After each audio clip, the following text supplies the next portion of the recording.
Every business in the world does exactly 5 things. This could be a chai stall in Bangalore, Apple, Zerodha, your freelance design studio, 5 things. And if any one of them break, you don't have a business. Most people never learn what these 5 things are, and they spend years confused about why things aren't working. By the end of this video, you will know all 5 and you will know which one is broken in your business and you will know exactly where to focus on. People spend 25 lakhs to a crore and a half on MBA programs, but the core of what these programs teach is exactly in this one framework. This is it, and let me show you. Let's go. 5 parts: value creation, marketing, sales, value delivery, finance.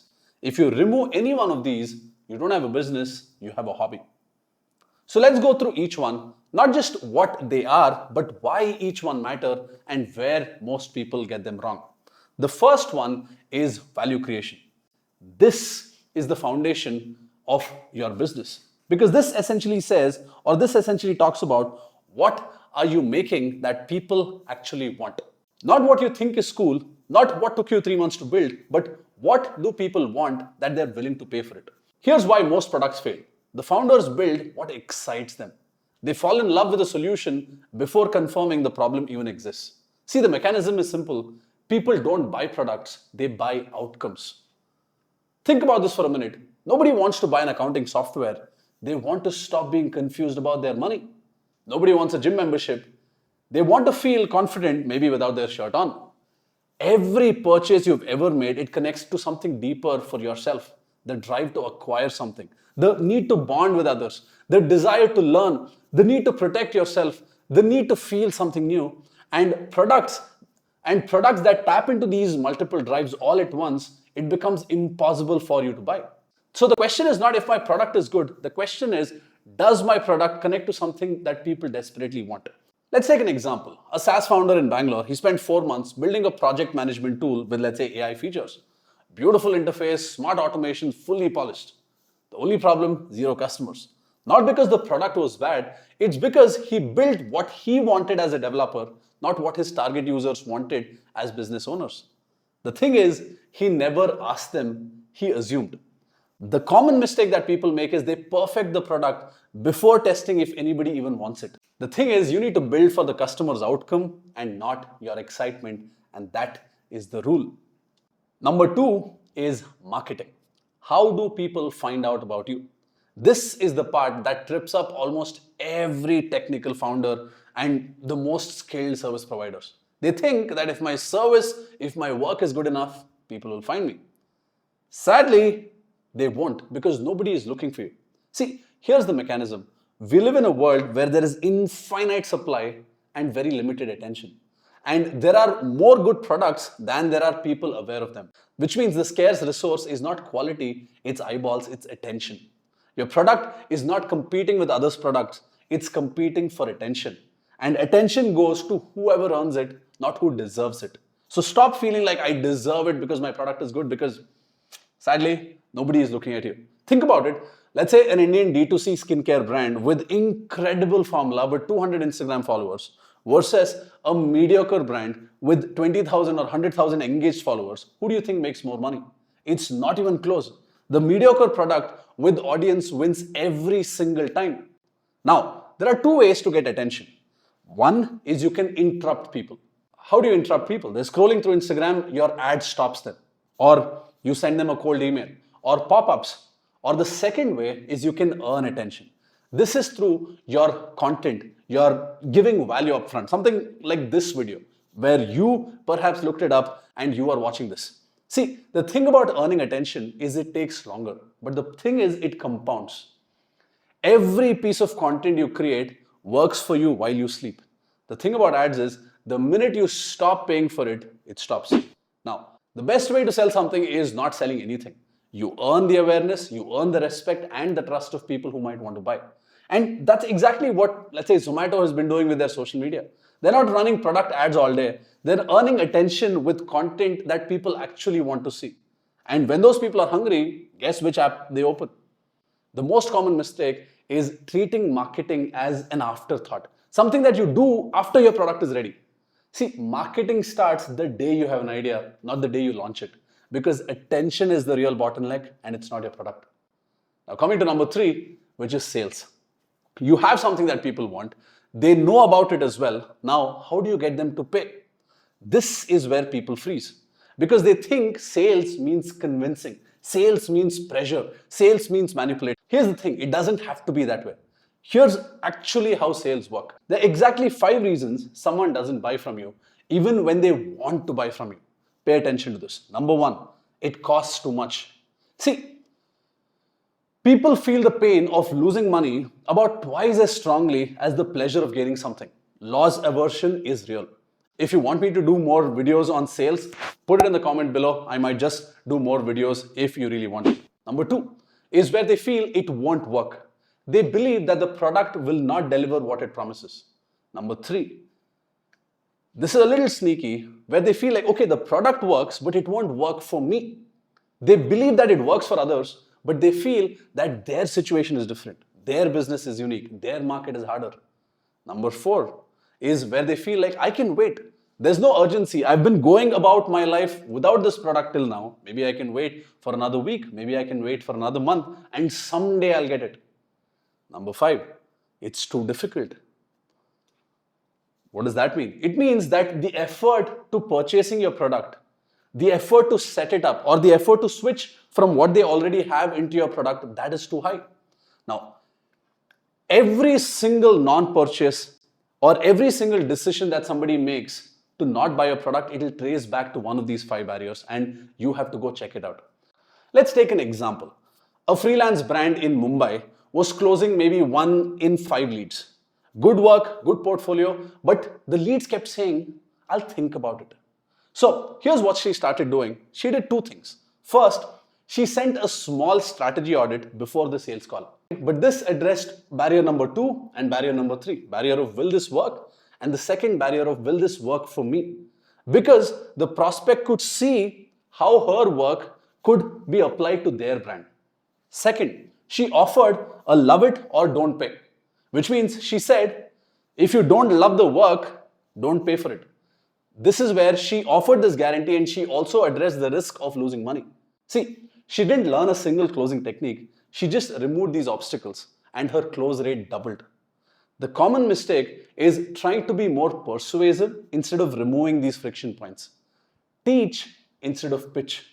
Remove risk instead of adding pressure, because sales is obstacle removal and not convincing. That's number 3. Number 4 is value delivery. They bought, now what? How do you deliver what you promised? Because this is the part that separates businesses that survive from businesses that scale. Here's the mechanism. A business that depends on specific people is fragile, and a business that depends on documented systems is scalable. You think McDonald's depends on a specific type of chef? A McDonald's burger can be cooked by you or me if we both get trained. See, if your business breaks when you take a day off, you don't have a business, you just have a job that you created for yourself, and it's a very expensive job. The fix is boring because the fix is to write down how you do things. The fix is to create checklists. The fix is to create SOPs, step-by-step documentation. A research in hospitals found that by implementing simple surgical checklists, it dramatically reduced complications. It was not new technology that led to drop in complications. It was documenting things. It was not better doctors, it was documenting things. Just writing down the same steps and following them every single time dropped the complications. See, the same principle applies to your business as well. This could be a delivery kitchen on Swiggy that runs the same way regardless of who's in the kitchen. Like I told you, McDonald's. A wedding planner whose SOPs are so clear that any team member can execute a flawless event. A design agency where the onboarding process is so well documented that a new hire can handle a client in a week or 2. See, predictability beats excellence any day. Think about this. Why do you choose the same restaurant on Zomato? Perhaps the restaurant you're choosing does not have the best food that you ever had, but you know that every single time you get the same experience. Every single time. The most common mistake is being the bottleneck in your own business and everything running through you. Every decision, every review, every client touch point. This is not leadership. This is a trap. Systems run the business and then people run the systems. Now coming to number 5, which is the finance. This is the part everyone thinks they understand, but almost nobody ever actually tracks it. The question is there enough money left after everything? Here's the mechanism that most people miss. Revenue is not profits.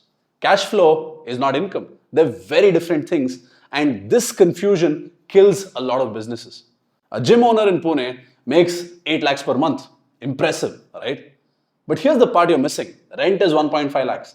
Equipment loan, 80,000 rupees. Staff, 2 lakhs. Utility, maintenance, software, 1.2 lakhs. Marketing cost, 1 lakh. Insurance and random other things, 70,000 rupees.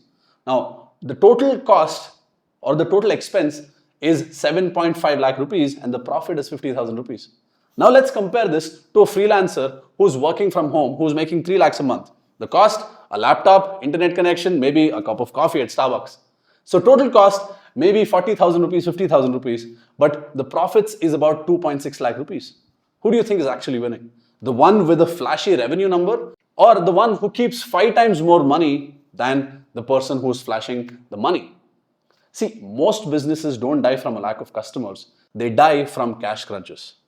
Revenue looks healthy on paper, but expenses eat everything. And one slow month means you can't pay the payroll. Remember this, every single rupee of overhead is time stolen from your freedom, which means you are going to have to put in your time to recover that money. And here's the part that changes everything. There are only 4 ways to increase revenues. One is more customers. The second one is getting the same customer to pay a little more. The third one is to get the same customer to buy from you more frequently. And the fourth one is to increase your prices overall. And the thing about these 4 is they don't add up, they actually multiply. If you improve each one by 10%, what do you think happens? Your business doesn't improve by 10%. In fact, it doesn't even improve just by 40%. Improving each one of them by 10% blows your business up to 46%.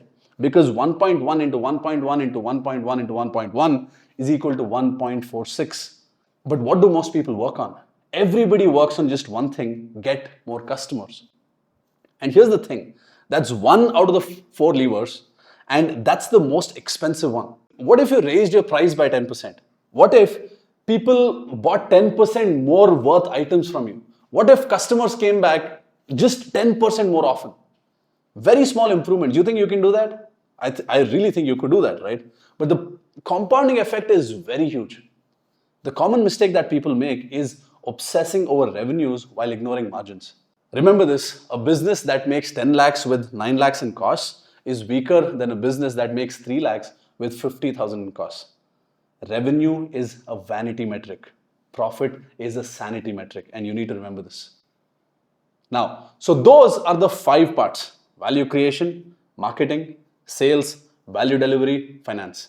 And here's what I want you to do right now. Take your business or your idea and rate each one of these 5 parts on a scale of 1 to 10. Be honest with yourself, not where you want to be, but where you actually are today. What's your lowest score? Because that is the ceiling. Because that's the part that's holding you back.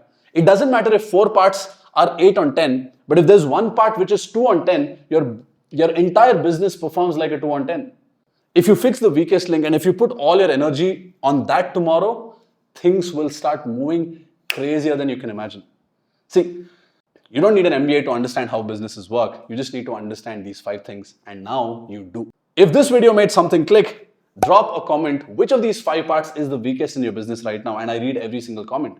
And if you want more frameworks like this that will actually help you build, hit the subscribe button, because this is what we are trying to do here. The 5 parts, rate yours, fix the lowest, and that's the whole game. Let's go.